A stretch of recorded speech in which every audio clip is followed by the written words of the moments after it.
با دستگیری مقامات اجرایی حاکمیت دولتی ولایت سوخت محفل علمی و ادبی گنجی سخن هفته گذشته در ناحیه عینی برگزار شد. از مرکزی ولایت شهر خوجند گروه олимону адибон که از 20 نفر عبارت بودند سراول از آرامگاه و خانه موزه شاعر معروف تاجیک نقیب خانی طغرل دیدن کردند.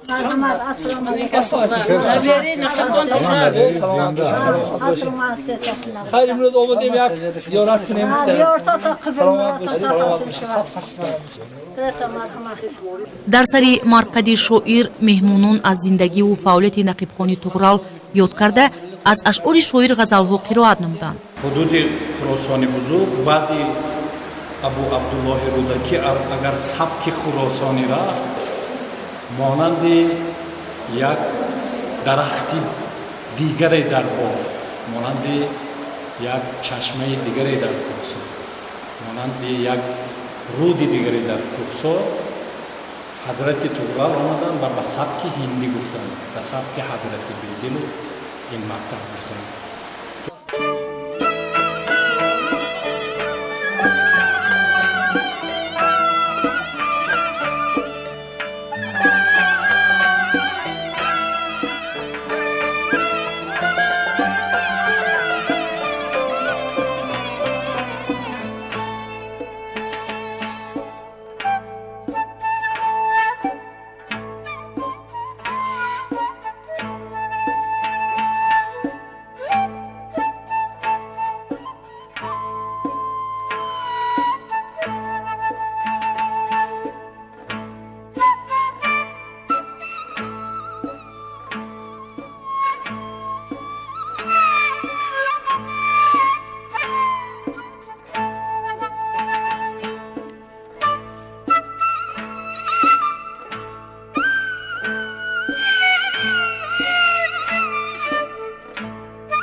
سپس در طولور قصر فرهنگی ناحیه عینی که در آن انقریب 400 نفر دوستداران ادبیات مخلصان کلامی بده جمع آمده بودند محفل به کار خود آغاز کرد. نشست 141مین محفل را مسئول آن نامزد علم‌های فیلولوژیا دوچنت سید عمران سیدов افتتاح بخشیده از پذیرایی مردم ناحیه سپاسگزاری نمود.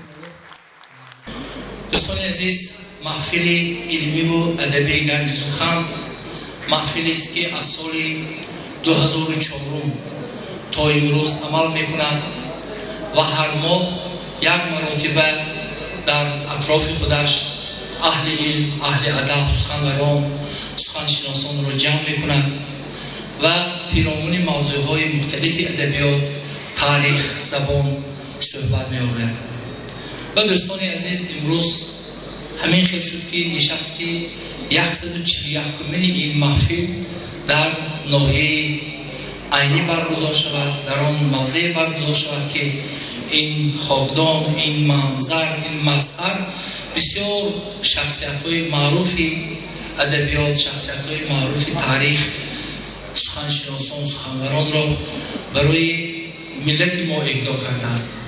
ما می‌توانیم سلسله نام انسان‌های زیادی را اینجا به زبان گیریم که از آنها امروز ملت ما، کشور ما فخر می‌کند و مهمتر از همه آنها در گسترش ادبیات، در گسترش ادبیات شناسی، در گسترش زبان شناسی سهم بزرگ گذاشتند و البته در دوام محفل ما از آنها یاد می‌کنیم، از خدمت‌های آنها سخن می‌کنیم و چون شاید بعضی از نفرهایی که امروز در محفل ما بار اول هستند از تاریخ محفل ما نخستر آگاه نباشند، ولی همین خدمت اندیشه می‌کنم که دوام بیشتر از 12 ساله که این محفل عمل می‌کند، محفل مذکور در دل و دیده اهل ادب جای گرفته است و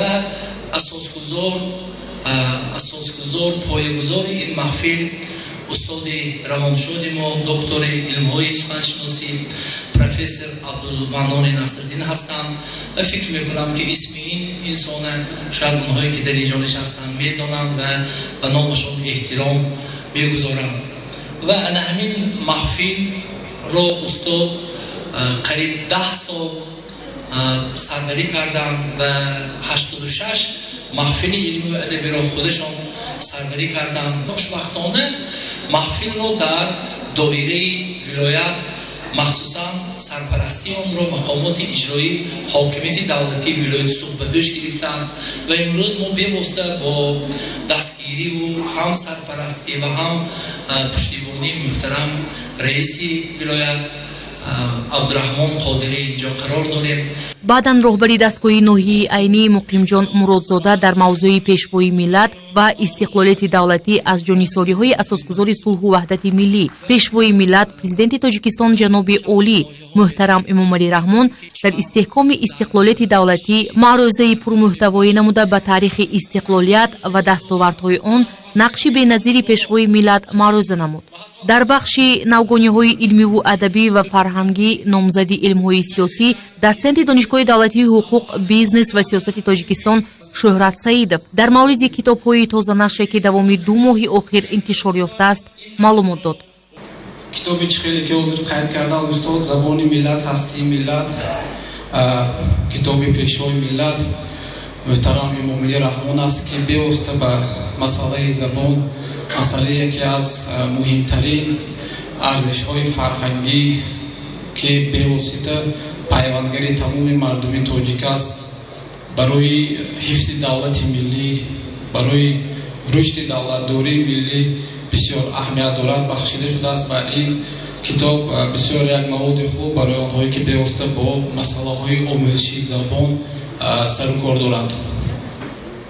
таҳти мавзӯи адабиёт ва адибони фалғарзамин номзади илмҳои филология мудири кафедраи адабиёти классикии тоҷики донишгоҳи давлатии хуҷанд ба номи академик бубоҷон ғафуров нуралӣ нурзод оид ба мақому манзалат ва саҳми адибони фалғарзамин дар рушди адабиёти тоҷик маърузаи ҷолиберо ироа намуд ки ҳозиринро писанд омад. ба таърихи гузаштаи ин сарзамин нигоҳ кунем аз гули замони он катибаҳое ки дар деҳаи хайрободи ноҳияи айни соли 1932 пайдо шуд он катибаҳо ҳамаш беҳтарин намунаҳои шеъри кӯҳани мо шеъри бо хати мехӣ навишта шуда шеъри бо хати сохта навишта шудааст чун ва борҳо мо пеш аз ҳама худи ҳузур ва ҳифозати номҳои ҷуғрофии суғдӣ дар сарзамини мо ва имрӯз ягона мероси суғди бостон дар водии яғноб ки чанд сол қабл худи роҳбари давлат вуҷуд ташриф овардан ва дар ин суханронияам махсус таъкид шуд ки бояд имрӯз воқеан ин забон мероси бузург ин забон бояд мавриди омӯзиш қарор гирад ва ман гумон мекунам ки вақте агар мо берун аз шеъри устод буда ки берун аз шеъри нақибхонтуғра ба фарҳанги худи мардуми водии зарафшон нигоҳ кунем ҳар мардум ҳар нафаре ки шояд пешаи масалан деҳқонӣ дорад шояд пешаи дигар дорад ҳар нафар дар вуҷудаш дар сиришташ эҳсоси шоирӣ дорад ва имрӯз он фолклор ё масалан адабиёти шифоҳии нодири мо аз баёнгари он аст ки дар ин сарзамин дар гузашта ҳамеша мардум ба шеър ва адабиёт ихлос доштанд. вақте ки мегӯяд ки як ёр доштам монду бурафт урметан гӯё ки сари мана ҷудо кард аз тан як ёр доштам гӯё ки рафт зеробод ними дигарам кабобу нимаш ободи мегӯянд дар шаҳротаи вешаба кунам гулкорӣ то омадани додар кунам раҳбари мисли ё зидарғу вешаву шампучу каздон суроғат мерам то худи диям ҳатто дар замони шӯравиам ин фарҳанг ин адабиёт боқӣ монд ва аммо ба иллати он ки дар гузашта воқеан миллати тоҷик махсусан ин сарзамин ҷабрҳои зиёди таърихро бо он ки дид аммо хушбахтона асолати миллӣ асолати тоҷикии нови худро ҳаргиз гум накард. имрӯз вақте ки дар мақбараи ҳазрати туғрали аҳрорӣ мо суҳбат мекардем суҳбат атрофи як байте буд як баҳсе буд вақте ки дар бухоро рӯи байти ҳазрати нақибхон туғрали аҳрорӣ баҳс шуд ва як шоири маъруфи занон ҳайрати бухороӣ як ҷавобияи ба унвони интиқод яъне як интиқодномаи шеърӣ навишт дар рӯи он байт ки нақибхон туғралӣ гуфтанд ки ҳар ки шуд дар баҳри ашъорам нахустин нохудо заврақ аз фикри баранди хеш сонӣ мекунад ва инҷо рӯи ҳамин вожаи сонӣ эро гирифтанд ки сонӣ дар инҷо маънӣ надорад. мо бо ناگهان از اون که زبان فارسی، زبان تاجیکی ما واقعا یک زبان نادر است، زبانی که بتواند اکثر واژه‌های زبان‌های دنیا را در خود هضم کند و معنی تازه باشد. و اینجا ثانی به علت اینکه این شاعر محبوب ما نفهمیده است که این واژه ثانی هستن از ریشه اصطلاح یعنی دویم، دوگانه در زبان عربی گذاشته است، اما در گویش مردم وادی زرافشان اون معنی نکسب کرد، یعنی معنی دیگر. یعنی پس معنی شعر شهرت که یکی از موفق‌ترین شاعران پیروی بیتی بودند و در لغت، در فرهنگ، در آگاهی از زبان به اندازه در پای ایشان در اون روزگار بخارا و سمرقند هیچ کس هم نبود و این اکثرا دانشوران اعتراف هم کردند. شاعر و آوازخوان معروف طالبی آذرخش صحبت دلنشین، مشاعره دلپسندی با ترانه دلانگیز بهر حاضرین اهدا نمود. خوش به حال شما و خوش به حال من که در این وادی، در بین این کوهستان که سالهای سال آرزو میکردیم یک راهی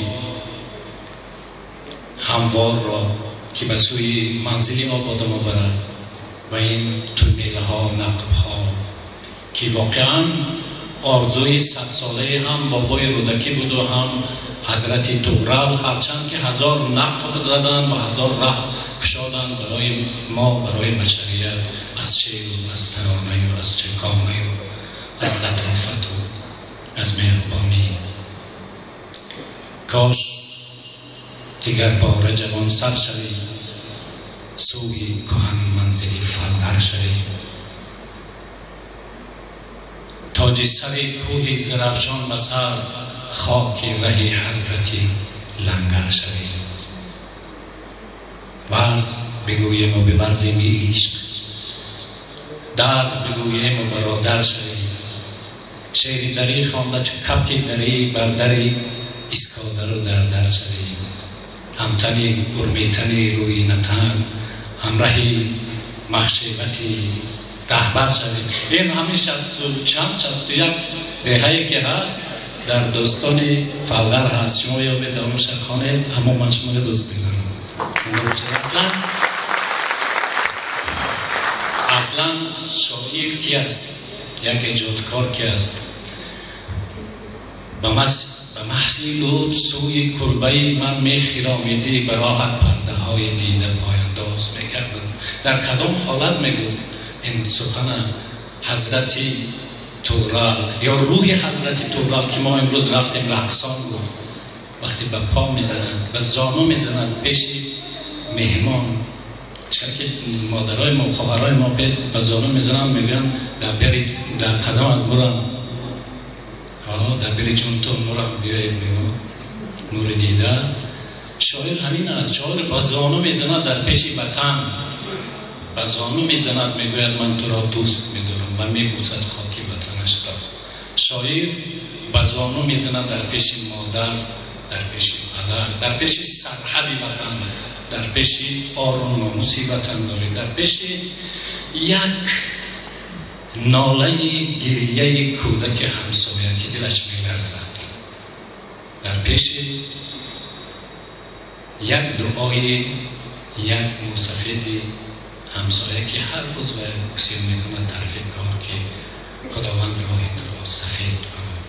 شاعر به زانو میزند میگه دوست دارم. یعنی خوشبخت‌ترین شاعران است که محبتش را میشناسند مردم. شاعر یک بار میگه دوست دارم، مردم 1000 بار میگن من تو دوست ندارم. اگر روزی زی عمرم مانده باشد دوست دارم. اگر روزی زی عمرم مانده باشد دوست دارم. زی رویم دور رو گردانده باشد دوست دارم. اگر یک لحظه، یک دیدار، یک امید پیوستن، حضوری واپسینم خوانده باشد دوست دارم. اگر سویم خزان ریز آخرین دستی بهارم را برای خیر باد افشانده باشد دوست دارم. اگر استاد درس عشق بعدی بی‌براری ها مرا از مکتب خود رانده باشد دوست دارم. اگر همچون سرودی آذرخشی ناتمام و هم محبت نامم ناخوانده باشد دوست دارم.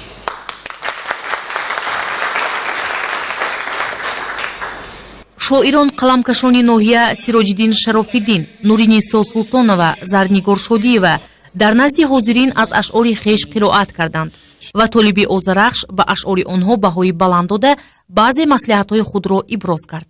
чунин имрӯзаи мо як фазои орифона дорад, як шеълате ба хотири ҳамин базми орифонаи мо.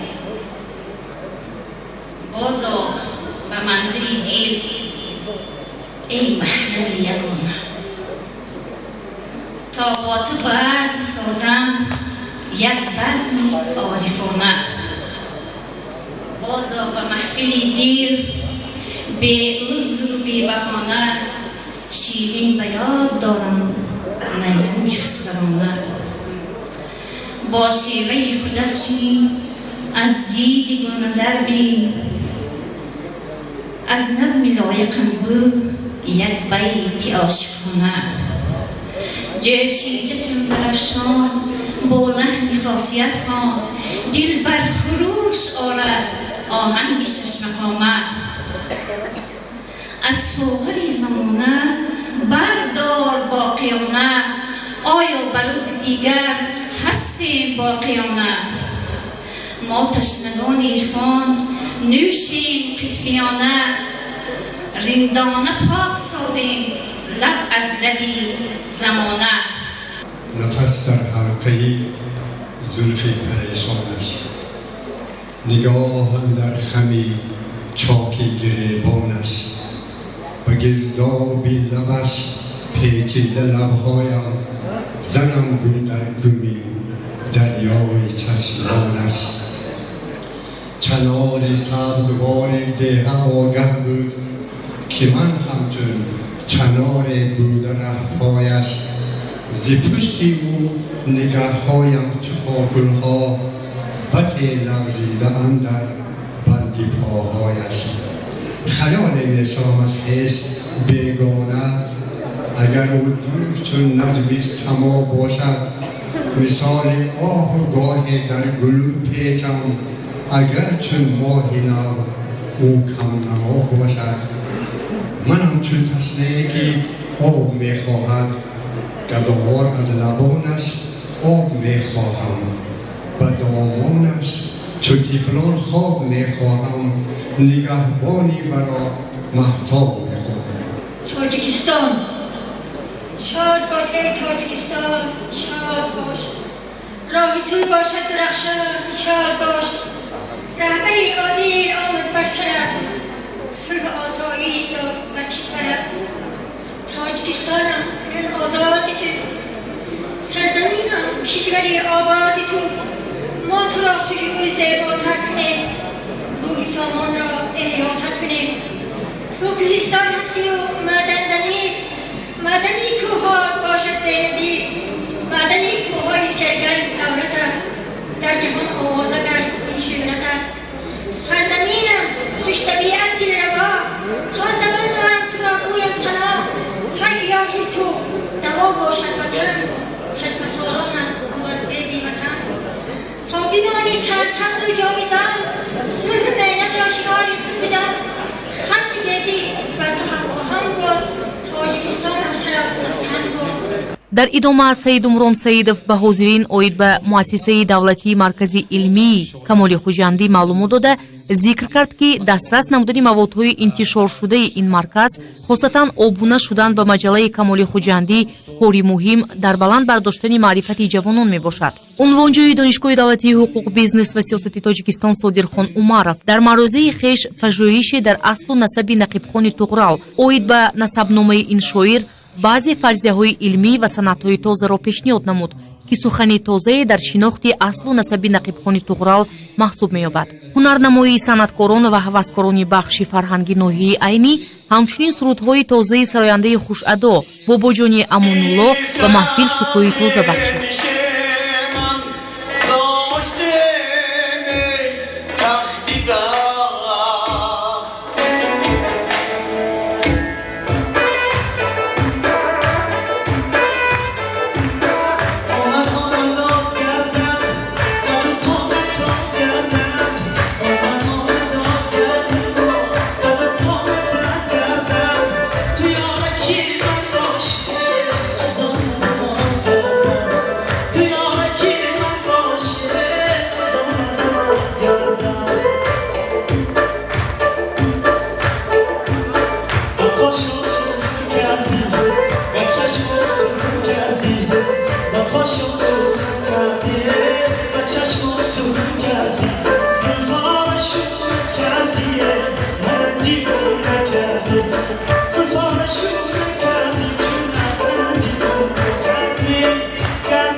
با تشکیل کنندگان محفل ادبی گنج سخن از صمیم دل اظهار منتداری بیان میکنیم و از نام جامعه امروزه ناحیه با آنها بردباری سر بلند و روزگار خوش تمنا میکنیم. امیدواریم که گنج سخن نه در مرکز ناحیه ها بلکه در دهات در جمعیت های دهات نیز گذرانده شود که مردم از گذشته و امروزه ادیبان معروف ما باخبر شوند.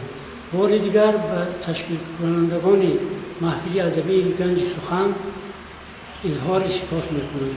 محفلی 141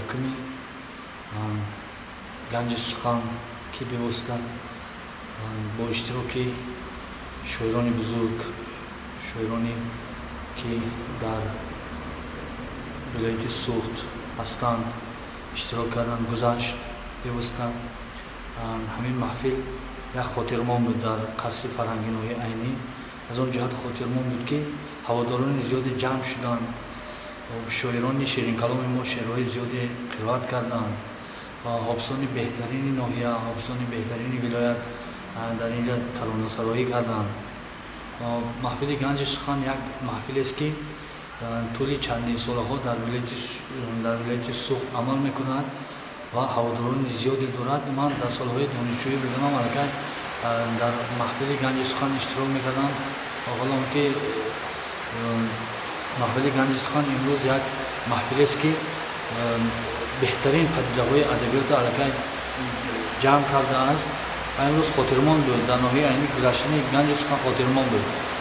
این محفل یک محفل است که شاعران نوقلم پدیده‌های نو پیدا میکنند و یک خصوصیتشون است که همین پدیده‌های نو نزد خلق معرفی میکند، شعرهای آنها معرفی میکند و آن نوقلم آن شاعری که امروز روی صحنه میآید، روی ادبیات میآید، کوشش میکند که از همین گنج سخن یعنی که از معرفی گنج سخن الهام تازه به دست بیاورد و بهترین چکیده های خامش پیشنهاد کند برای مردم. من گفتنی هستم که مردمی که امروز جمع آمدند در قصر نوحه عینی در محفل گنج سخن همین خیلی شود که همین محفل ها زیادتر شود و محفل های آینده همین گنج سخن نیز در همین جای گذرد که مردمی نوحه عینی یا مردمی شعر دوست یا مردمی شعرپرور یا مردمی هستند که همیشه شعر و شاعری زندگانی میکنند. برای همینا همه اشتراکچی‌های محفل گنج سخن نوحه عینی خوش آمدید میگویم. بگذار که شاعران و نوقلمان و همین ها زیاد شوند و باز تعدادی شاعران در ادبیات معاصر تاجیک باز هم زیادتر برند.